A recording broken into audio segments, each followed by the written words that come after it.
half points. So we can get rid of that one. Oh, no. Get rid of that one. So how much sort of as a Scrum Master, how much can I change in Jira? So that all you guys are admins on. I made at least one person. I think I made everybody admins on the Jira boards. So you guys can go in and make these changes. Right? So I think everyone back. Yep, seems to be everyone's back. Okay, so estimation. As Runa and I were just discussing the break, how big you should estimate a task, right? So how many story points should you think you can do in a day? What's the smallest unit you should allocate? How big is a thing to do? Now, unfortunately, you guys have spent many years on tasks that were too small. You've been jumped around with hours, right? You do an hour of this here, and you do an hour of this here, and you've got a couple hours here, and you've got another hour here. In reality, most companies don't think that you get a lot done in 1 hour. So usually they allocate half days, right? So the smallest unit of productive, actually making something work, is a half-day unit. Right? If you're not spending a half day on it, you're probably not getting something useful done. So what you do is you say, okay, so is this task going to take a half day, a full day, 2 days? So you think of it in terms of the number of days it's going to take. Now, if you go, and so all of you can do this on the computers if you have your computer in front of you and you have your Jira board. If you go to, and I'll go back to board. Back to board, okay. So I'm interested to see if you can do it. So if you click on your, anywhere here which says, so maybe the backlog or whatever, and you go up here and you click on board, you'll find configure, hopefully. And then this is where you will have to add, instead of having none, most of you, it defaults as having no time tracking, right? So you guys will need to go in and change that to being an actual, here, which now says remaining estimates and time spent. So that will add the time tracking tab to your environment so that you can put in estimates for how long things will take. And it asks you what to do. So we have story points, original time estimate, business value, or issue count.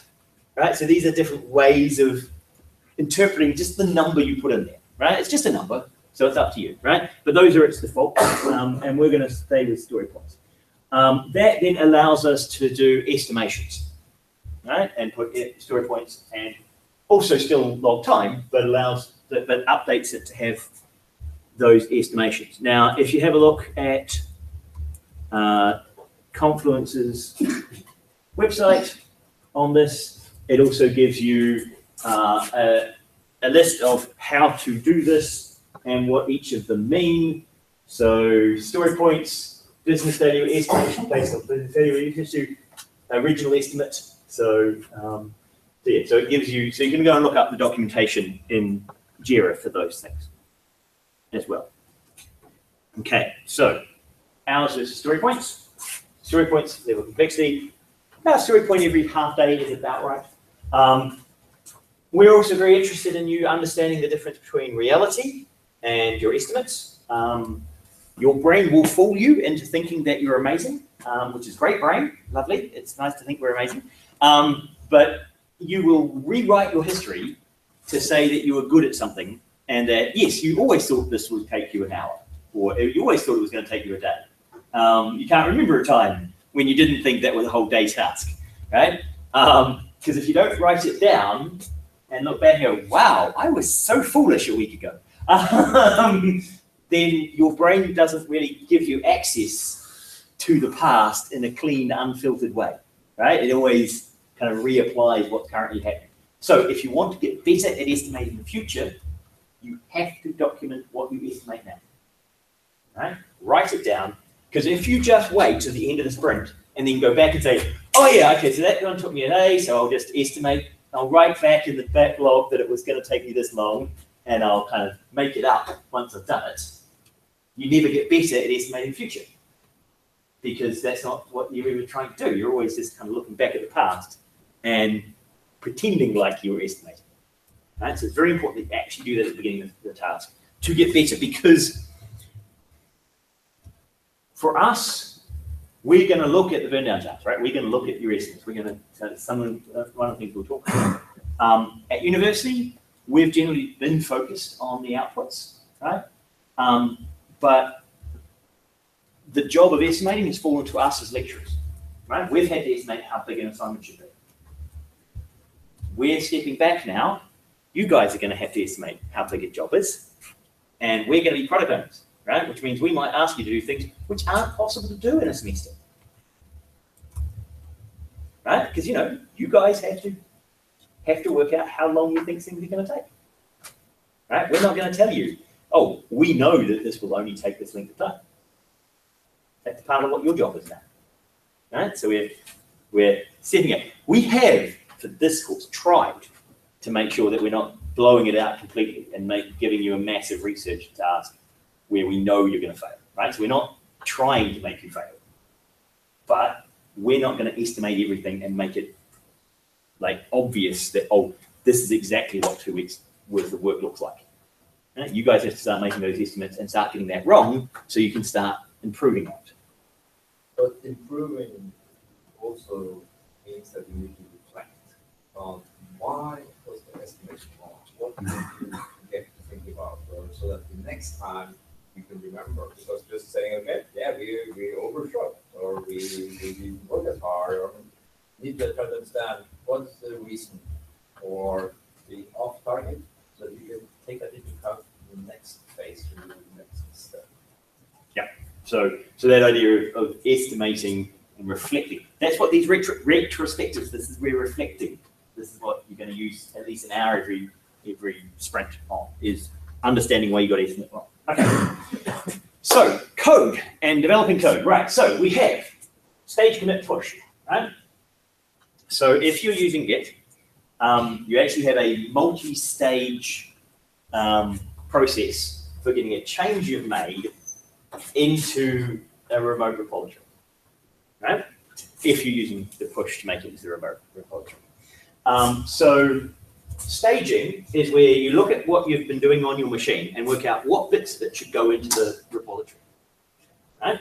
So that's where you stage. That's where you add particular files. And you could add particular lines of files, right? So how many of you command line Git users? And how many of you are GUI tools? Possibly GUI tool, possibly command line, more likely to be GUI tool. Okay, so there is almost a religious war about command line versus GUI usage. So Mariusz takes the command line usage is the only usage, right? The heretics that use GUIs are against the faith and should be put down and executed. So don't ask him about GUI interaction with Git, right? Because you get a fiery response. That isn't what you want. I'm a bit more of a pragmatist in this area. I will use both. So I use source tree, right? So I use the GUI version because it's good at a bunch of stuff.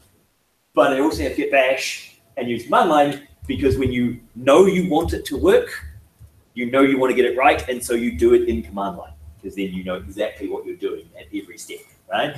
In the GUI, you press the button, then it does some stuff in the background, and it's all lovely, but then you don't know what state your project's in anymore, right? And so, yeah, level of control. So Mariusz likes having perfect control all the time on his repository. I'm a bit looser with my control. So that bit's up to you. When you stage, and in command line when you stage, you can actually stage parts of files, right? And we can look at that in the semantic admits, which I'll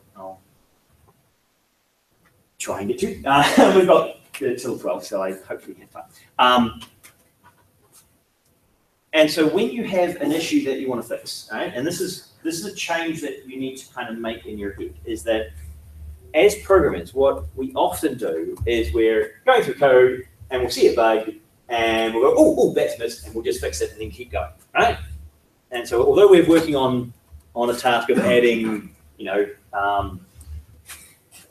the date picker for a particular field, right? So the task is add date picking, right? We go into the date picker and we're doing this, and then we see that there's a misspelling in the field name of something, or that the duration is not in the right place or hasn't been added correctly. So I'll just fix that, right? So we code in the thing and we add the fixes to the duration slider.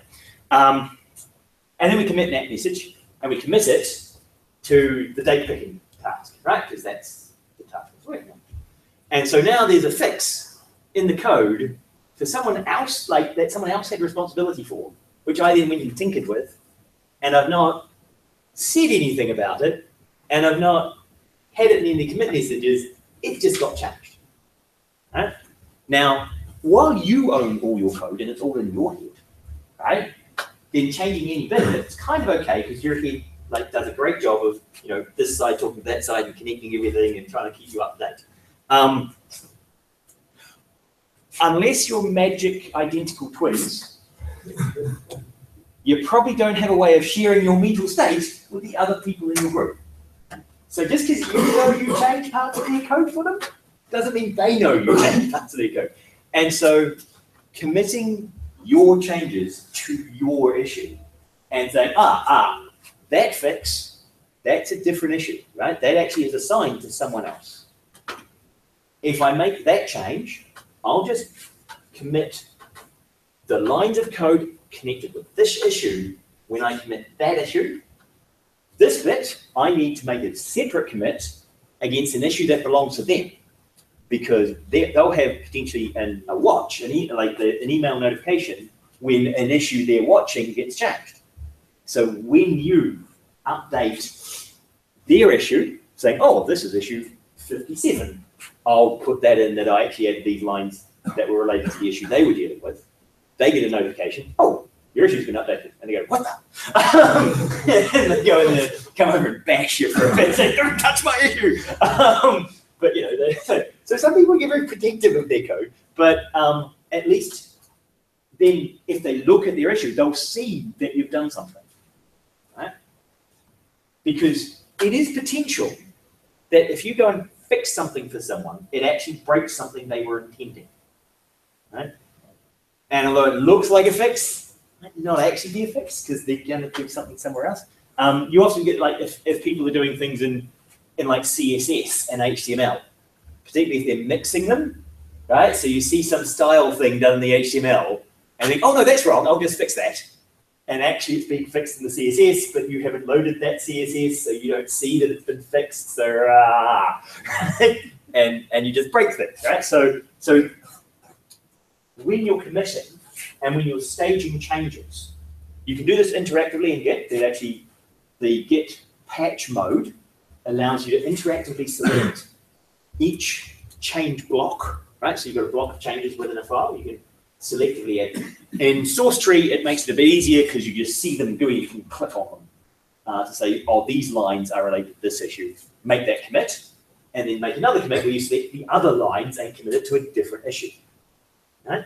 So this is what I mean, rather than just smart commits, right? Smart commits link things like here we have hash time 4 hours. This is a smart commit because there is a webhook associated with your commit message that goes and tells Jira, look at this. Jira parses the string and goes, I found a hash time. That means I can add time into a known field. And there's a hash comment. Right, I'll put that in the comment block of the issue, right? So this is a smart commit. Semantic commits means that when you log something to prog4, the code you are dealing with is for that issue. Right? I'm not just randomly grabbed a whole bunch of other stuff as well because I just happen to be working on it. Right? So that's kind of moving to that professionalism approach. Now, so this comes back to principles. Now, I often think of professionalism as an attitude rather than just a tool, right? So Jira is a tool. If you use it with kind of the wrong attitude, you can certainly just doesn't make any, there's no useful output just because you're using the tool. You've got to have an attitude towards the tool. So the principle, document what you were doing, right? And actually document what you were doing, not kind of, oh yeah, I did some stuff. Right? Because when later we ask you, so when did you do that? Oh, I don't remember. And so can you go and fix that code? I don't know where it is. It's you know, it's somewhere in here. Tagging things, putting in version numbers, saying, you know, when things, like for your retrospectives, I expect there to be a tag in your commits that says, you know, the sprint retrospective that this code is currently for, right? Because when you've finished, you should have something you to demonstrate. There should be a tag in your code which allows me to go back to how was our code working after sprint 2? So I'd be able to check out sprint 2 code, bring it in, and start running. That should be tagged. You should make names for those things.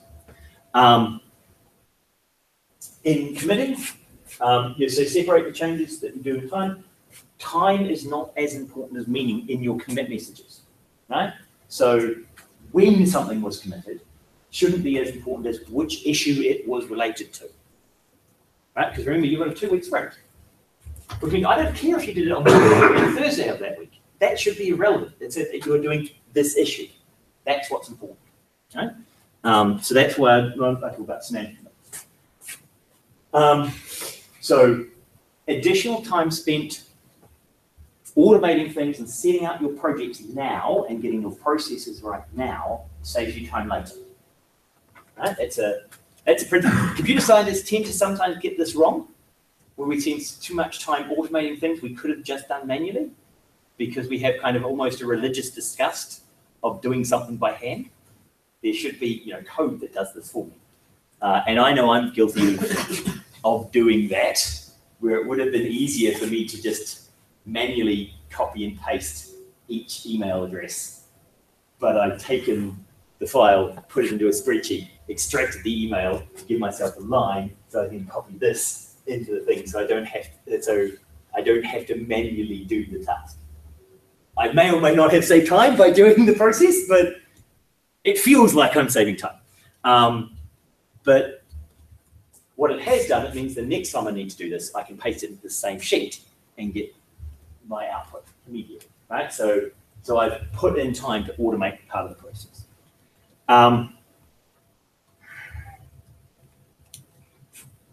You've heard this a lot. This maintenance and debugging is the largest portion of a project's lifecycle. Unless you work commercially, because you have worked commercially, you generally don't see this, right? Because we don't go back to your first year code and ask you to maintain it, right? Because that would actually be probably quite cruel to some of you to have to deal with yourself when you were a first year. But in reality, this really is where the big work goes, right?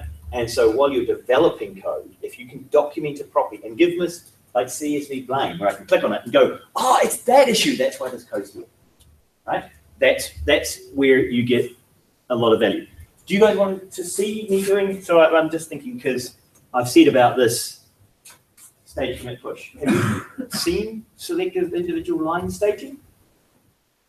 Okay, so if you need to, I can show you the demonstration in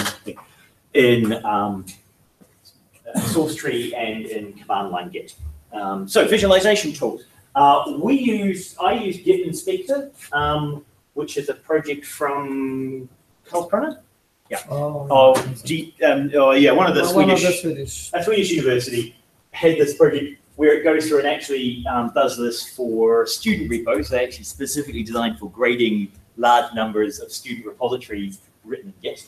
And it's a way of trying to, and actually you see PMS, this is your name. so I've used you. And as you can see here, this was PMS working on a repository that I had started. Chalmers, rather. Gothenburg, yeah. And so he had done 94% of the code was from him, and 5% was my base class code that I had left in the project.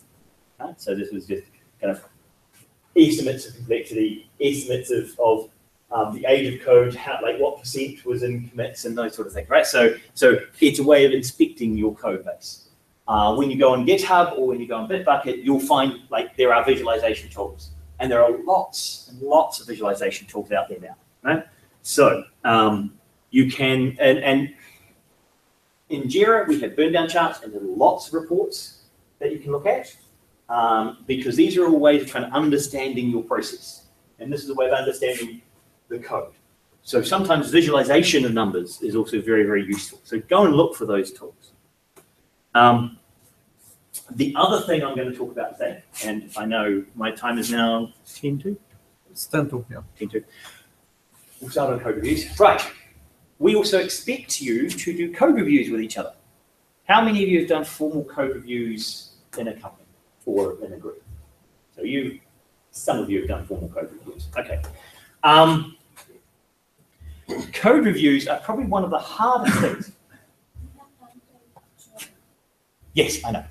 I've got about an hour of talking about this.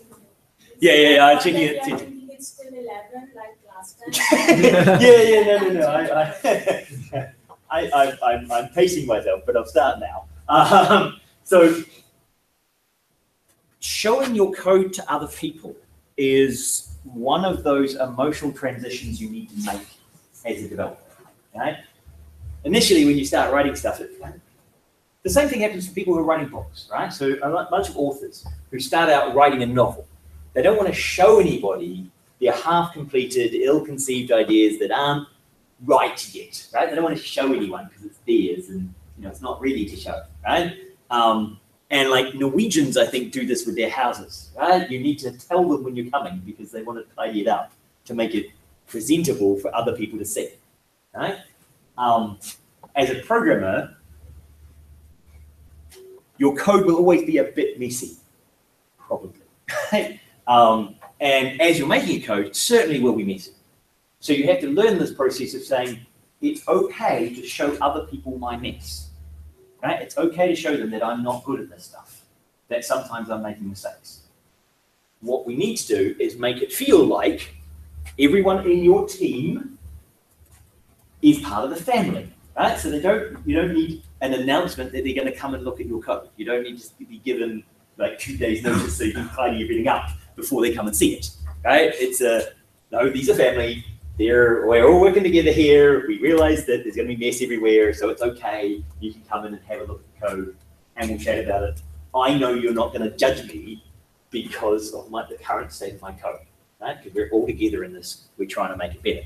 So for code reviews, you need to have that feeling of I am part of this team, and so when I show them my code, it's because they're going to help me make my code better. Right? So that does require an emotional shift. We have to realize that we're not competing, we're not the enemies, we're actually just trying to make your code better. When you do a code review, you should know why you're doing the review. Right? So what are we reviewing? Why are we doing this review? Are we checking for errors, right? So if it's just a straight checking to see if there are bugs in your code, right? Then you run it, and there are bugs, okay, yeah, that's fine. It could be that someone says, look, I've got a bug in this code, I can't find it, can you help me? And so you do a code review where a whole bunch of the team looking to see some kind of really complex interaction that's going on, right? So you could be checking for it. You could be looking for code quality, right? So you've been doing code for a while and you want to make sure that your code is up to scratch. And so you show it to everybody and say, okay, so does this code look good, right?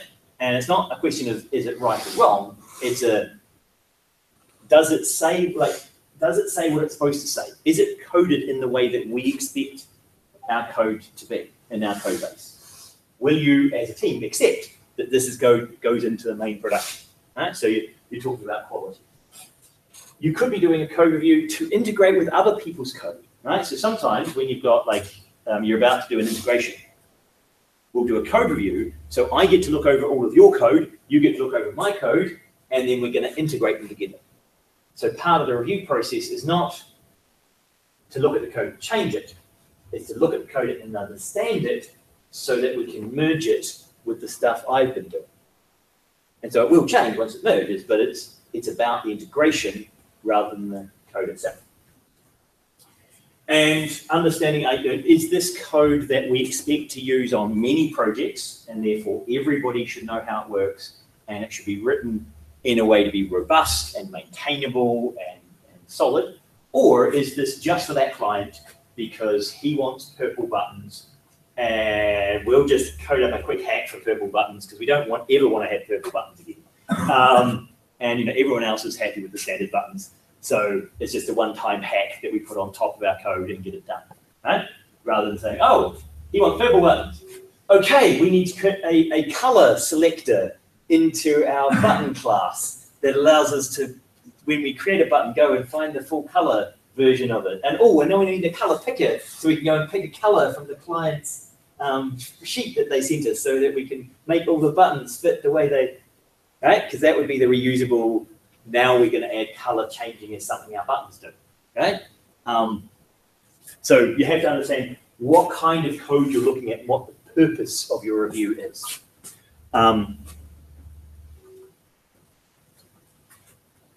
Your guys' time is valuable, right? Now it's a friend of mine, when she started working, she walked from the bus stop home, and when she got home, she went, "Wait a minute, I got a job now.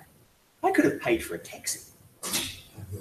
But she'd been a student so long, it had never occurred to her that it would be reasonable to pay for a taxi because she'd always not had money, right? So there was this transition from being a poor student and always having to not get things because you have no money to being someone who's paid to do things and then saying, oh, I can just pay because that will save me an hour.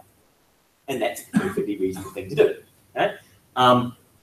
As students, as you go from masters into working, you need to start making that mental shift of your time is worth money, right? Your time is valuable to the company. So you don't have to make the tool yourself because buying it costs you $10, right? Because you're being paid more than that, right? Probably every 10 minutes you're earning more than $10, right? So it takes you more than 10 minutes to write the tool. Just buy it, right? Because that makes sense. Particularly here in Norway, in Norway, they have the highest productivity level in the world.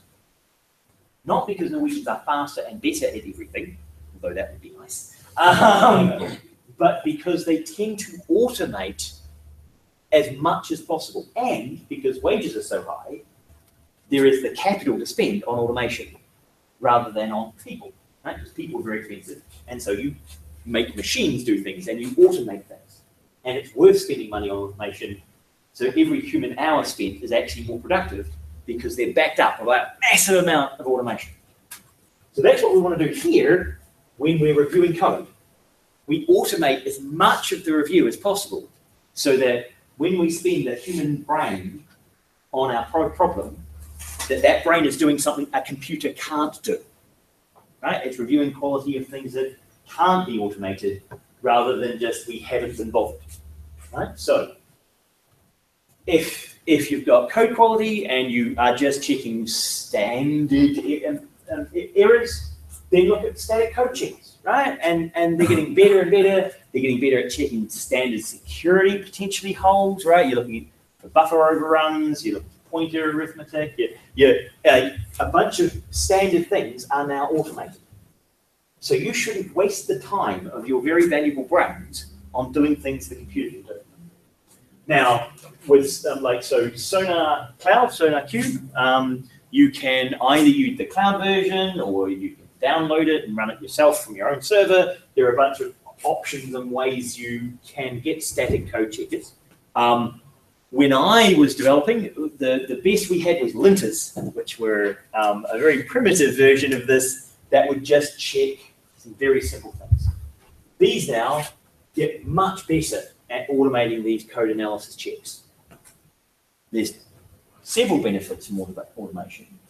One is if you automate it, you take less time, but also you make sure that you check all of the things because you've automated this checking. You don't just kind of forget a file, right? Because it's gone through and you've made it check every single file in every folder, right? So you don't just happen to forget something. So it saves time and it makes it more robust in terms of your process. So we want to automate as much of code checking as possible. After you've done that, yep. Is there a virtual provider like Jenkins or Bamboo? So we have all of the licenses for Bamboo. So we haven't installed Bamboo on our server, but No. we have the licenses for it. So if you want to use Bamboo, then we have the full Jira Atlassian tool set. So we can. We had Jenkins as well. Yeah. For the Dogwood. I'm not sure if we can reuse it. Yeah. But we did have the. So we've used Jenkins. We're quite happy to install Bamboo if you want to use Bamboo. Some students use Sonar and its free version with open source. So using Sonic rather. So Sonar. Yeah. So using Sonar. So if you want Bamboo, we can install Bamboo on our server, and you can use that as your static code checker. We have, if there's any Atlassian tool you can think of, and that includes we used to have Plangle on the Jira because one of the groups wanted to use Plangle as their estimation, basically agile poker method. It doesn't work with our current install, but if there are other plugins that you go out there in Jira and say, oh, I'd like to try that, I'd like to learn that plugin, we can install it and you guys can try it. Right? So we'll be flexible with that. I think, so we haven't used Bamboo, but we can install Bamboo if that's one you'd like to try and use. Yep. In code checking, you shouldn't do more than, the idea is looking at code and trying to understand other people's code is tiring. And so about 400 lines an hour and about an hour worth of code review is probably useful. Right? Once you get to 3 or 4 hours of code review, you're starting to forget what you reviewed at the beginning of that, and so the backlog of things you need to do start getting too big, and it starts to be hard to remember to do everything. So they recommend no more than about 400 lines per second, no more than about an hour. Set goal and capture metrics. So you should know why you're doing this code review, and if you can capture metrics about how often a mistake is made. Right? So often people will make the same mistake. Right? So I'll forget to initialize an array or something, right? That might be something that I keep forgetting to do, right? And just if you log what errors you've found and what problems you've had, then you get a metric to see, oh, I'm getting better at that. Right? So it's quite useful to measure things. Annotate code for review. Given that you're going to be doing code reviews, one of the things you can help out with is that when you comment your code, you can also annotate some of it with the intention that this will be reviewed, right? And so you can kind of give an overview of what needs to be understood for this code review and what the point is. A checklist. One of the hardest things to review is to see that things are missing. Right? Looking at code and seeing, oh, that code is bad, is a lot easier than saying, oh, here's all the code, it's missing an exemption or a boundary condition for this particular possibility, right? Because it's hard to review things that aren't there. So that's why they suggest having a checklist. I'll say, okay, when we look at a code, we've got to check that it does all the things it needs to do, so we should have a list of all the things it needs to do and check that it actually does all of those things. Right? So that kind of review checking. Have a positive culture around reviews, and also do the lightweight version, right? So we have you have a heavyweight review where you get the whole team around and the person presents their code and the whole team is there to understand and give feedback. The other is the lightweight code reviews where you just say, oh, can you come and look at my code? Right? And you're like an extreme programming approach where you get someone in and have a quick look. I don't know if you guys have this experience, but we do, which is the sort of stupidity sieve or stupidity filter, where I get somebody in to explain my code to them, and they say nothing, and I find the problem.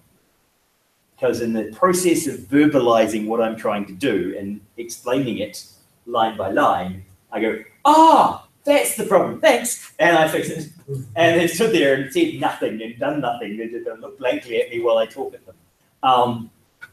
That is something with stupidity says. I've done something stupid. I can't work it out in my own brain. I need somebody here to just tell it to, right?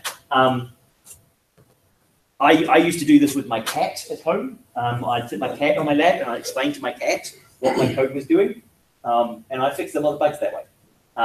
However, my cat isn't quite as good as other human beings. And so it is also useful because sometimes they will mention things that are actually useful. But 50% of the time, you probably don't actually need a whole human brain. You just need somebody to talk to. Right? So lightweight is not heavyweight. Okay, write up the request with an estimate of time, put it into Jira to say, I'm now logging time, code reviewing your work. That would be the heavyweight process.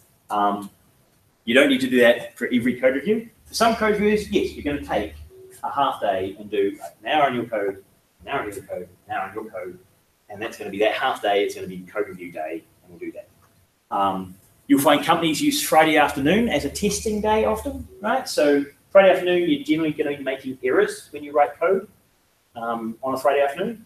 And so what they do is they just go in there and test everybody else's code and just test and just have a session where you're testing and hammering things and just, not trying to generate more code, but trying to review and test the code you currently have.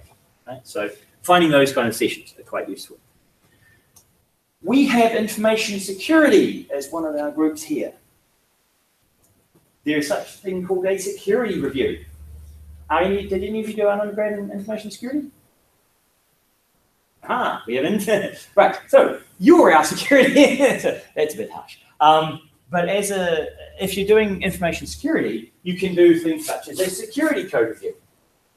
Now, we have a conference coming up. NORSIS are having the SICK at NOC conference coming up in October. And one of the things we're looking at there is how to get programmers to understand a bit more about security. And so one part of that is actually having security reviews of your code and actually going into your code and saying, hey, can we look for standard vulnerabilities? Are you just being lazy? Are you just, taking in user input, doing no parsing on it, and just applying it straight to your database lookup or executing that code, right? So that if I, start putting in random inputs, it just does random stuff, right? I can execute code. Testing your code, looking at the way you store data. Is there private data you're storing in your thing? So for some of your projects, so for the climbing accident registry, okay? If you have an individual person that had something happen to them, that's a potential medical incident, how secure should their name be? If you record the incident and you record their name, and the privacy said, well, no, you can record the incident, but you shouldn't release that person's name. But in the accident report, you've got their name. If you store it in your program, in your database, in your system, and you have a select, and you have your Git, which says which fields to select. If I write in the word name, do I get the person's name out? Because you don't just use kind of a straight stored procedure lookup, but you generate the lookup from what's in the Git line of the URL. Can I extract private information from your system? That's not a functionality problem because that's someone trying to break into your code. So you might not pick it up in standard code reviews and standard functionality reviews because it's a non-functional requirement, right? It's security.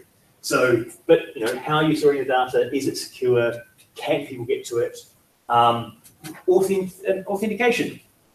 Have any of you put in your database username and password into a PHP file that has then gone up into a repo somewhere so people know what your password is to your database? It's quite common, right? You can actually find a bunch of GitHub repositories which have authentication username and passwords in a connection file in a PHP code which connects to their local database, right? Because, you needed it, so they left it in there, pushed the repo, that's okay, it's there, and it works, you download it, everything works, it's great, right? So functionally, it's perfect.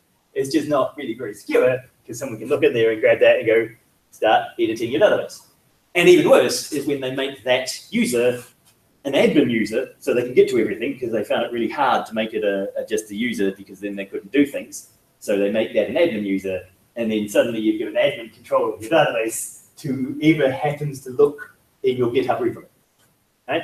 Now that's a security review. That's not just about the code, it's about how secure is your code. As your auditing and logging behavior correct, right? If you're doing code, so for action stuff, right? Is there a legal requirement to log specific things in a specific way? If so, your code should be logging those correctly, and there should be a review of that. How do you manage encryption? Should you be encrypting things? We had a problem up in Trondheim when I was up there over the summer. We were installing the VR system, and because we're outside and moving things around, as I moved one of the boxes, I nudged the switch on the power supply to the machine, and it powered down instantly. Powered it back up, and it went boom. No, can't boot, not bootable, can't repair, can't fix the boot partition because it had BitLocker on it. And because BitLocker encrypts the drive, if you power down and you have it gets a write error because it's now encrypted, you can't reinstall Windows without going through the decrypting your hard drive phase.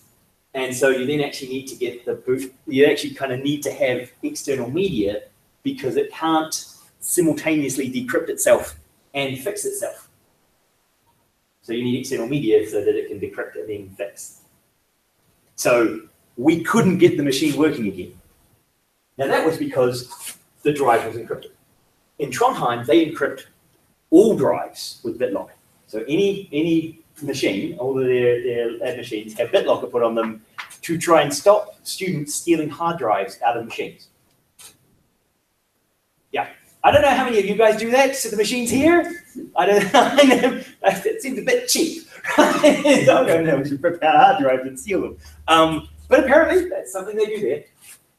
Understanding the encryption on your software, and is your drive encrypted? Does it need to be encrypted? How do you deal with encrypted data? How do you deal with encrypted storage? Do you unencrypt it and then store a second copy somewhere else on the hard drive because you're lazy?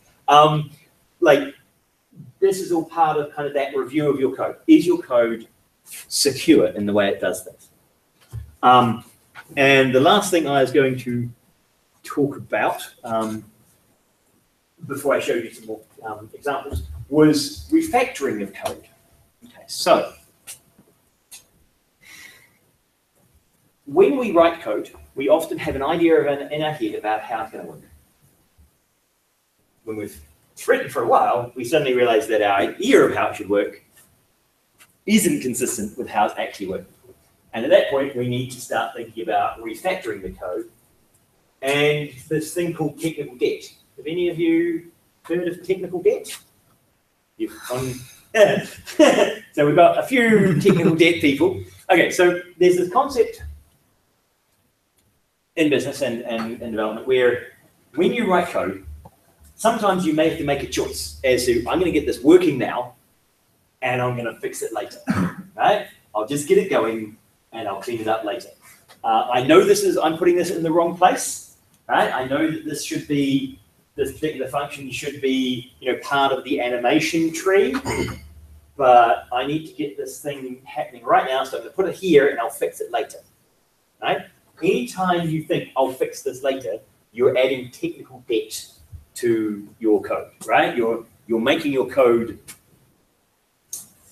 more fragile and a bit broken and not where it should be and not clean, right? And you're saying, oh, I'll fix it later. There'll be time to fix it later. I'll push that time into the future. I'll pay that debt back later, right? Refactoring and code reviews are some of the time where we pick up that debt and go, right, that debt's due, right? You need to clean the code now. Because and refactoring is the big part of fixing technical debt, right? That you've been doing things just in the getting it done. I'll think about that later, I'll think about that later. Right, now's the time to restructure all my code and move things to where they should be, clean everything up, and pay back that debt that I've been generating by just coding things and getting them working. Refactoring too often is not useful. You shouldn't refactor every day, because that will slow your process down, and you'll probably refactor things that didn't need to be refactored. So you do kind of have to wait until there's a certain amount wrong with your code before you do a full refactor. How much to change and what's the benefit? That's around understanding, is this one-use code or many-use code? Many-use code, then definitely refactor. If it's one-time code, you might just leave it in debt and say, well, okay, that's just ugly. If I want to reuse that code, then I have to pay that debt back. Right? So one of my colleagues, he used a third-time rule. Right? So the first time you write code, you write it to just get it working. Right? Don't think about reusability, because you have no idea if you'll reuse it. If you then have another project and you touch that code again, right? That's your second chance, right? So you can use that code, you understand a wee bit more about it, you're using it a second time, so you can start seeing, oh, this is useful. The third time you touch that code and reuse it, you have to refactor it. That was his rule.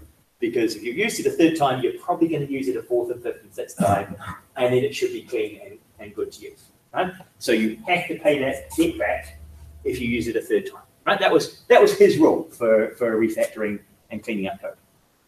Some people want to do everything clean from the start, but that costs a lot of time.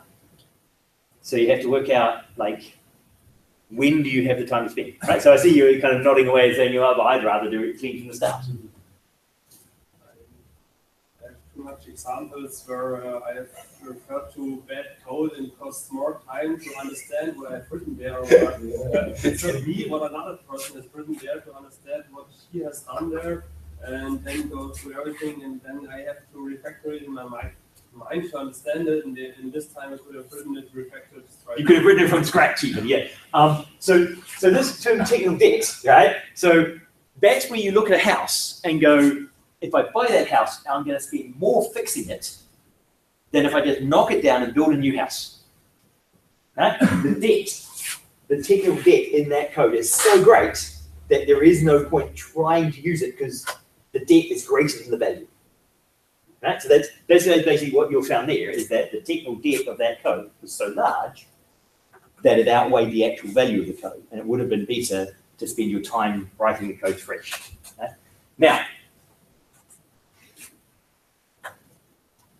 Jason and I, so previous colleague, when we write code, we find that we tend to be 70% optimal, right? So when we're writing code, because kind of we understand how the data works and how the memory works, and when we're writing code, we tend to do a reasonable job of being reasonably efficient, right? Just because we've got experience, right? But we can certainly easily save 30 or 40% of processing time just by tweaking little things if we spend more time, right? But we're generally okay.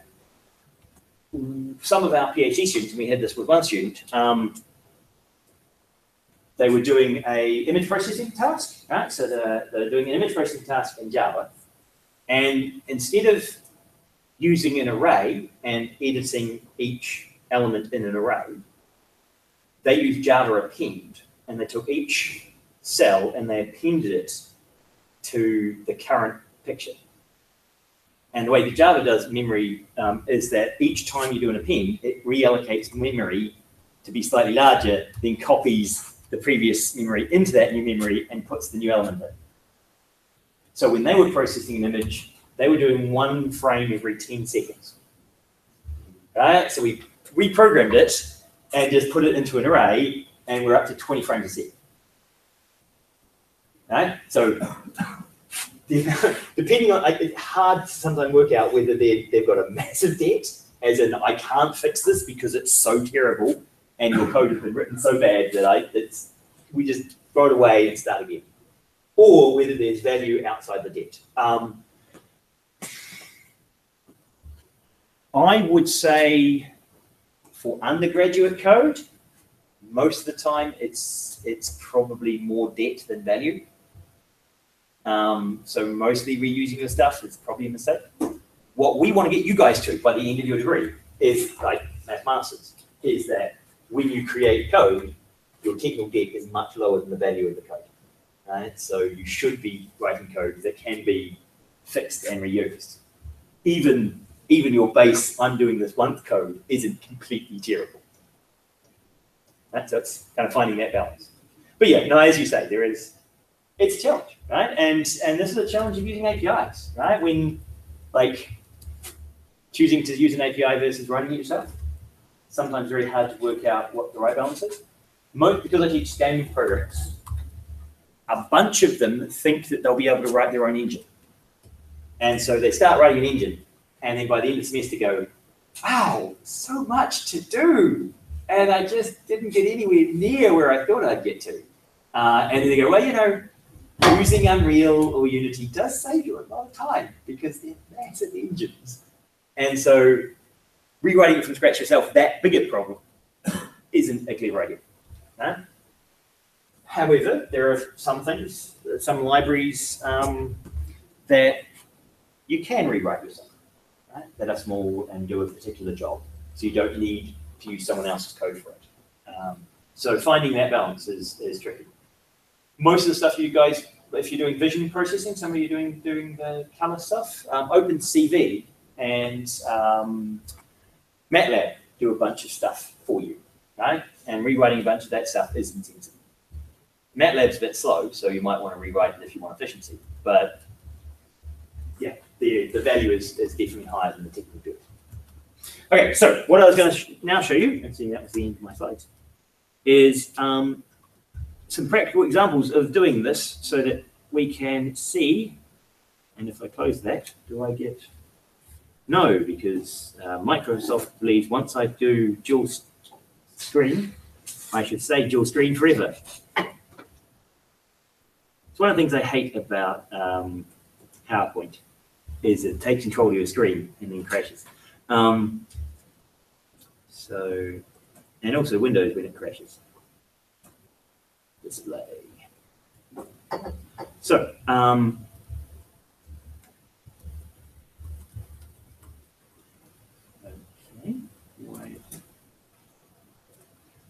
why can't I get to my displays?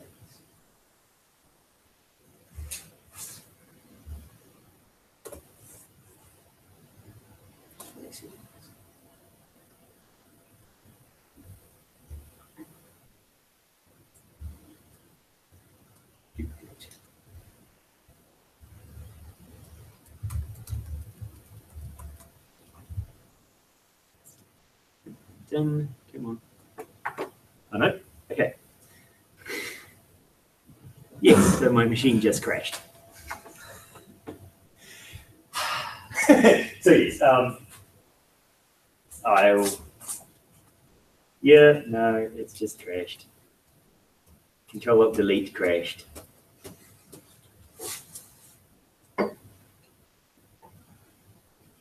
Okay, so at 24, what I'll restart my machine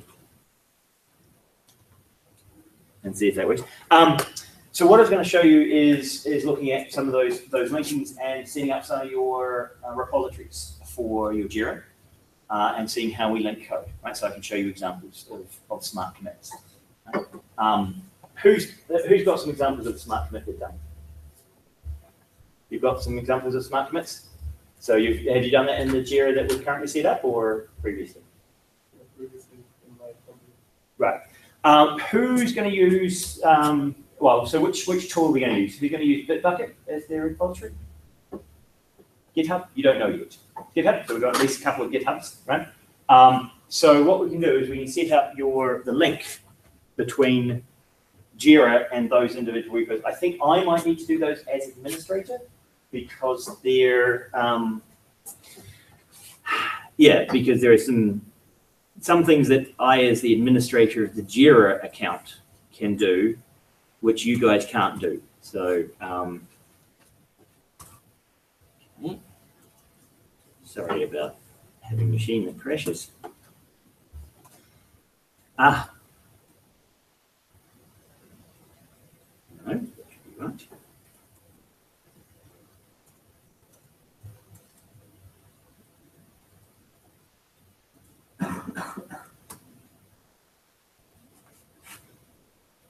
Now my password's incorrect.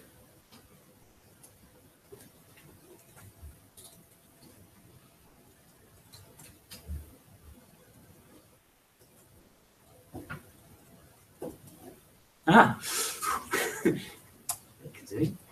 Okay, so now I have duplicate this things. Okay, so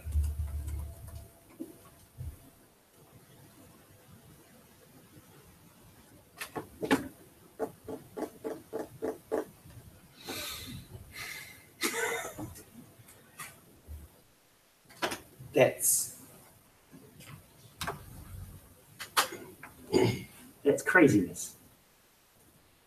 What? It won't duplicate displays now. Microsoft has done something to my machine.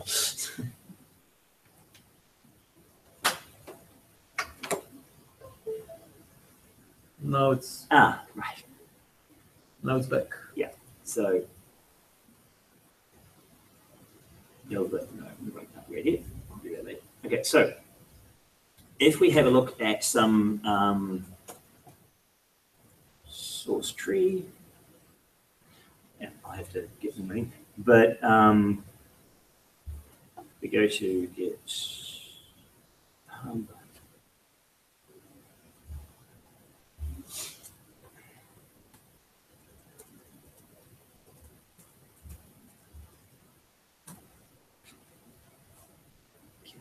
So in source tree,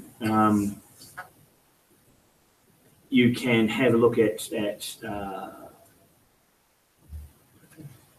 your repository and see how your commits are going. So I here, Sorry. and if I have a look at the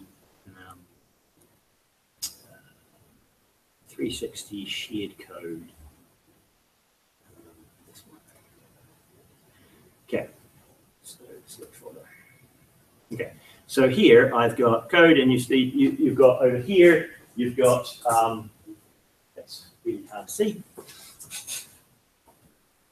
again, and change resolution. Can I change resolution? Yes, I'll have to change resolution, but I'll have to do it.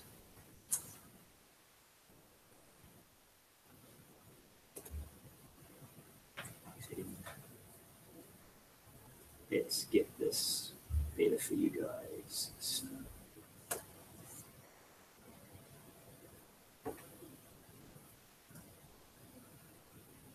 okay. So in source tree, still made it quite well. I have parts of this, so this code, this circular collision detection code, these are the parts of code, and unfortunately on my screen I get to see nice lines of red and green, whereas that's completely faded out for you guys. But I can stage, you see the stage hunk and discard hunk. I can stage individual parts of files, right? That's what I mean by staging just the lines of code that change for a specific issue. Because then I can go and say, oh, that's related to the issue, and that's related to the issue, but this isn't. So I'm not staging the whole file, I'm just staging parts of the file. And then when I go to a commit message, so let's stage that, and I won't worry about staging that, and I'll stage that one, and I'll stage that one, stage that lot. Yep, and stage that, and stage that, and stage that. I just won't worry about staging the hello color from C++. And then down here, when I do a commit message in my 360 shared code, I should have I can connect it to my Jira. So, find the right. If I go to my projects and go to the project 17, I don't currently have an issue, so I will create an issue. So, I'm doing this the wrong way around, but I'll create an issue, and it's a task, and I'll call it getting AI scripting.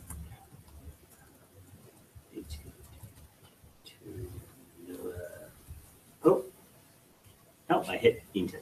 So that just made 16. So here, I'll just go to 16 because I didn't finish. I accidentally hit enter.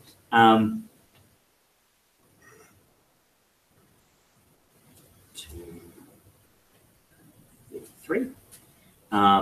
And I can, so here I can add a description and say the Lua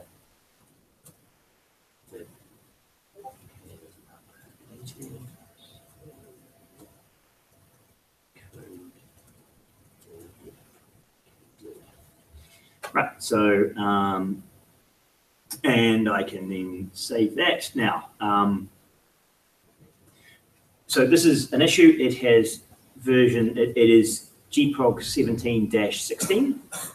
So if I go into my code here and go GProg 17-16, which was the issue, and I can do hash time. I spent an hour previously on that. Hash comment. Oh. Hash comment. This.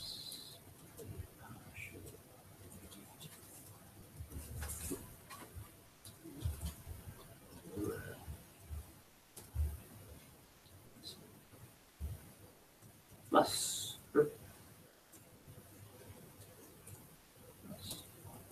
Okay, so I can commit that. Now, what's that done is it goes up, so I've committed it, which is now local. So I now have a push.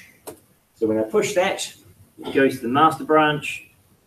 We'll see if it will probably give me an error saying I need to pull because I've done updates in other places. Oh no, it went okay. So what happens is that goes up to, in this case, Bitbucket. And in Bitbucket, there are webhooks. You know what webhooks are? Okay, so some of you know what webhooks are. The idea that when an event occurs, I can hook a response to it, right? So what happens is when I can push the repo, there's a line of code that goes through and looks at the commit message and says, oh, there is code in here, there's instructions. And so it can pass those instructions on. The simplest webhook is just take your commit message, push it through as a text message with associated data to another service. Right? So I can say, oh, I've got this commit message and this data, I'll just send that over the internet. That's the baseline. You can just send the commit message if you want to. Right? You can get rid of all the data about what's being updated and just send this string text. But what then happens on the Bitbucket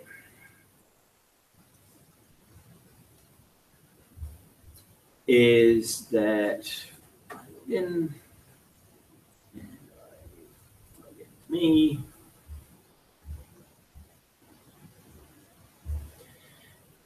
And less than a minute ago, that was updated. So I've now got this here. I could have issues here. I've actually said, but I haven't created any issues. So I've turned on the issue tracker, but without actually putting issues in there because I'm putting them in the Jira. So I've had one commit, and that was me doing that commit. And you can see here, this is a link. This GProg 17-16 is now a link, which will take me straight to the Jira repository of that issue that I just created. Right, so this is now all linked together. And you can see I've also, my 1 hour has been logged against the issue. Right, so that's the workflow, is you do some work. Well, you should have committed the issues earlier, as you were saying, you know, if you're doing it properly with people that aren't in your own head, then you would be committing 2 issues that you agreed on. And using this style of putting in a comment with a particular issue at the front. For here, I can go into Git Commits, and you can see all of the commits to all of the issues that I've been making. There's 13, there's 14, there's 13, there's 12, and there's 16. So these are the the various commits. I had a smart commit fail on this one, and that's partly because on my machine, I had my simon.mccallum@hig.no email address. Jira uses your email address as your linking authentication.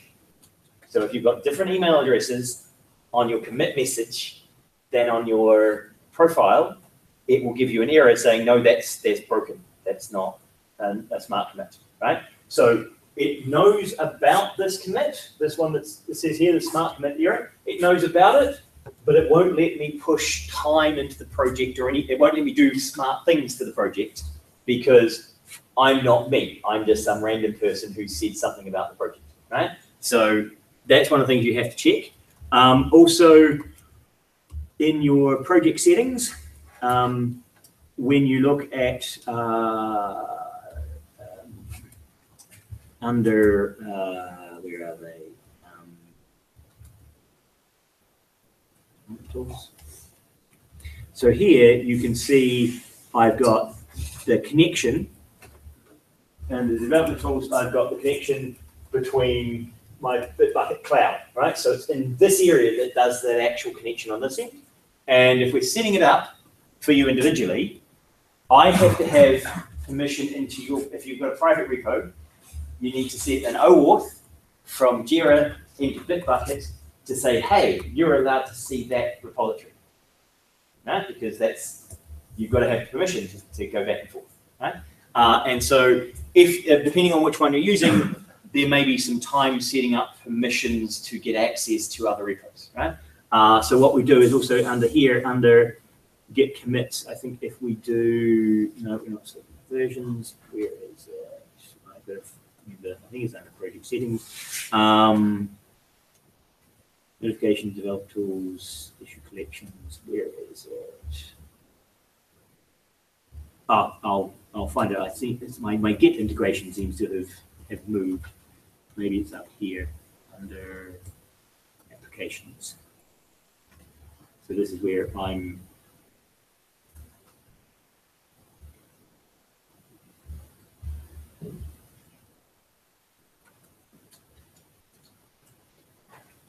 What?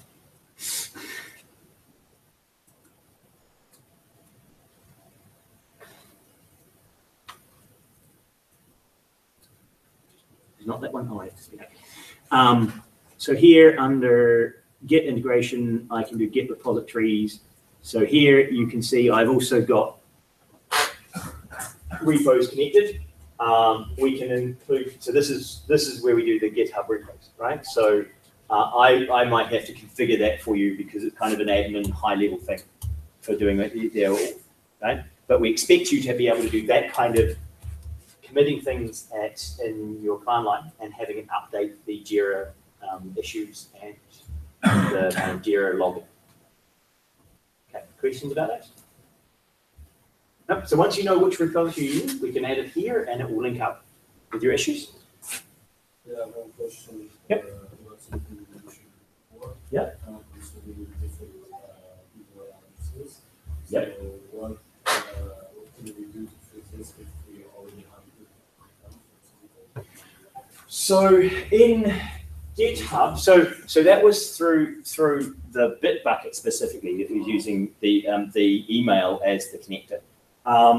In this one, I think it uses the OAuth token that you provided here as the authentication. So it does a mapping through the OAuth token rather than through the Atlassian login, right? Because with the Atlassian tools, it assumes you've got one login for the Atlassian tools. So that's how, yeah, that authenticates you. So it's a different authentication model, but I think this will work, it should work, regardless of email. Okay. Any other questions about smart commits? You understand the principle that we're trying to get to? It can feel like Jira certainly feels like a heavyweight solution to a bunch of problems, right? Some people much prefer just Trello, where I just get to, dump some stuff in, it's fine, I just move them around, and it's great, it's really easy, it's lightweight, it does the job, right? That certainly is true, and I will use the football analogy that I use with my undergrads as well, which is we know the tasks we're giving you don't require this level of professionalism to get them working and done well, right? They're smaller tasks. You are teams of 5 and 6, right? 4, 5, 6. You're not a team of 20 or 30, all working on the same track, right? So unfortunately, you do have to think of these as us putting like, orange cones on the ground in front of you and asking you to dribble around those cones and then shoot the ball in the goal. Yes, it would be easier just to kick the ball in the goal. We know this, right? That's obviously the way you should do this challenge because cones won't stop you. Right? So yes, we know the problem is too small, that you shouldn't need to dribble and learn the complexity of managing the ball to get around cones, right? Because they're not there. It's a task that when you become a professional and you're working on a large project with large teams, these are the kind of tools and this is the kind of process you need to follow.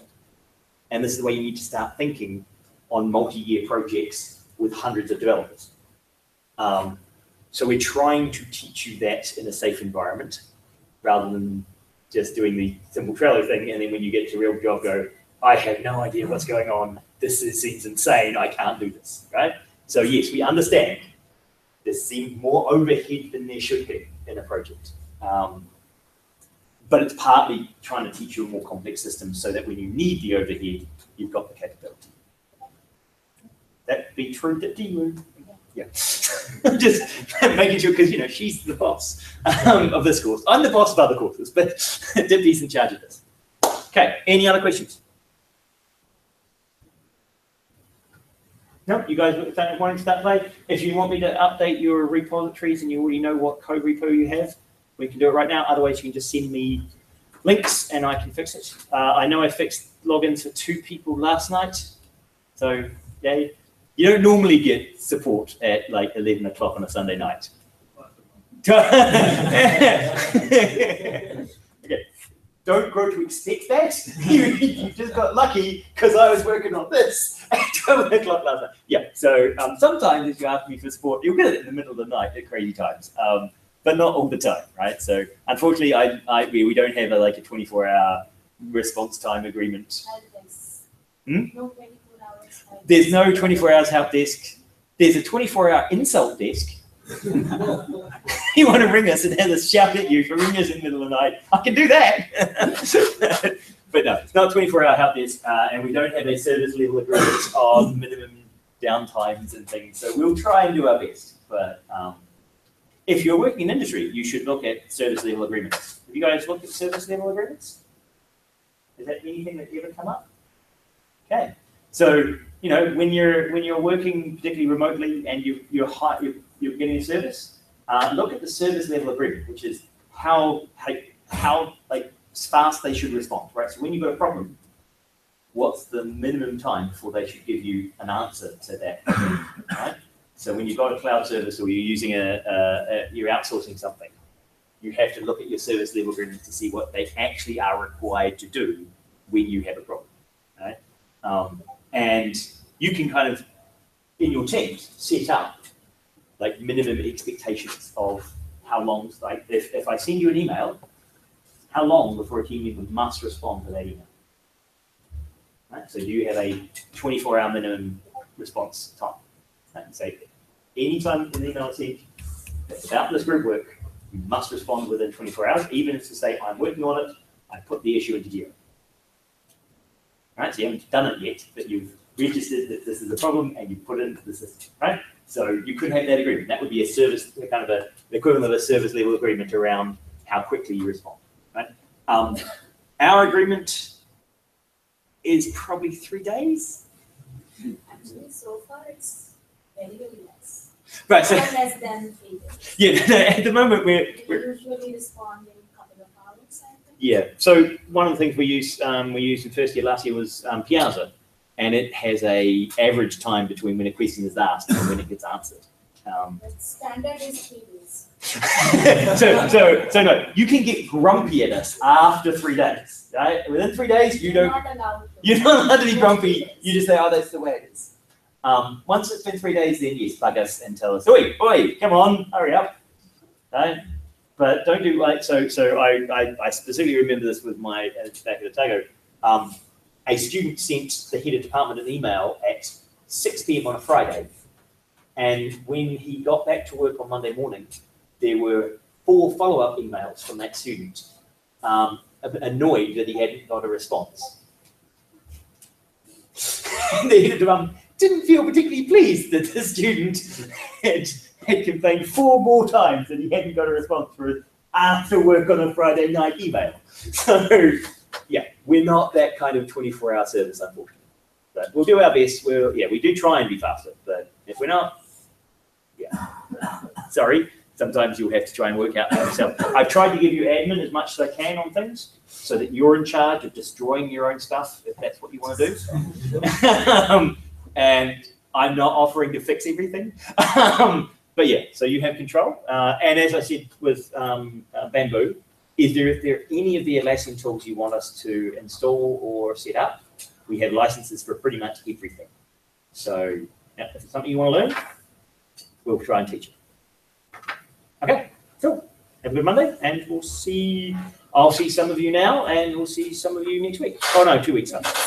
We meet each other on 18th September now, and we are expecting to see them. Something actual distract display. Yeah. And the retrospective of your first actual page. Yep. The retrospective will be here. Yes. Yeah. This time, retrospective in the morning here. So we will have basically 2 things: the demo and the retrospective. Yep. Okay. Any other questions? No? Great. Okay, good. See you guys. See you in a couple weeks. Or email me when you want updates.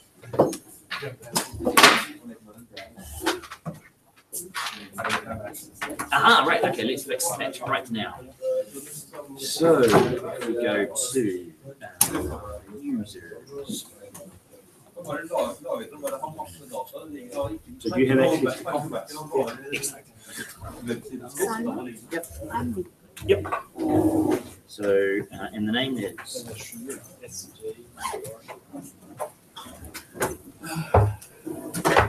Never logged in, and yes, that's also so this. We haven't given you a graph that you need. So if you try to log in, so once you log in with Confluence, up in the top corner here, under there, there's global software development. I know it's called that as well, but that's where the Jira page will be, right? So in Confluence, you find it up here. If we go into and go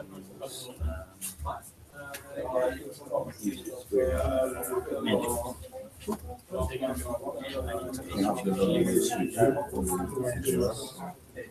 Jira users as well. Just make sure you're on those. And now try and log in, and you should be fine. And so go to Confluence, and in the top corner, you should be able to drop down and see the global software development to the Jira. Okay, right. So you're also logging in. So users. So the name is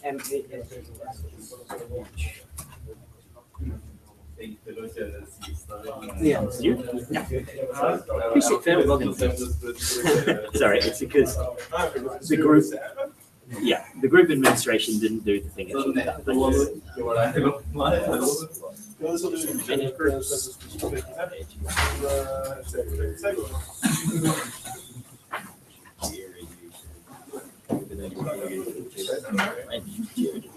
well. Same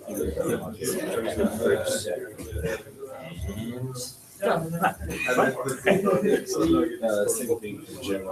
Same thing for Jira.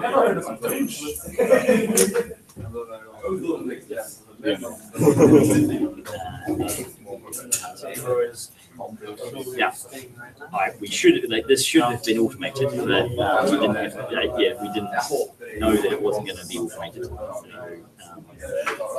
that's why it's not automated because we're going to have to go and work out how to automate it now. So develop this groups. That should now give you access. Yeah, I don't know what it is, but we got one of them.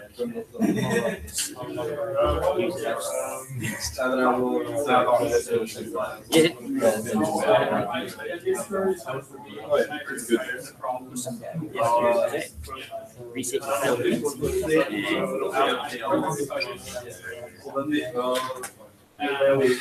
groups.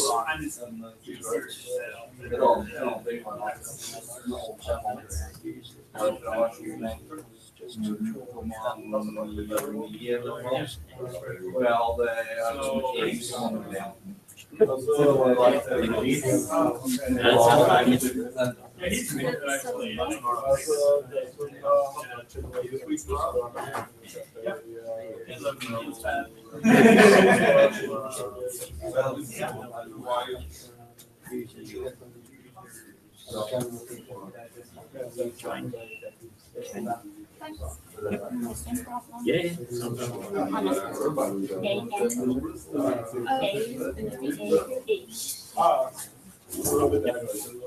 Here.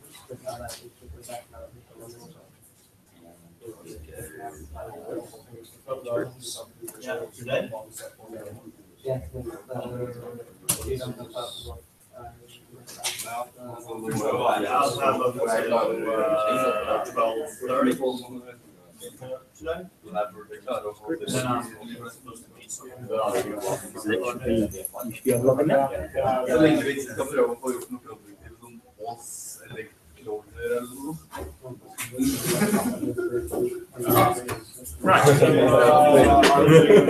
Are we finishing this week? Yeah. So we can meet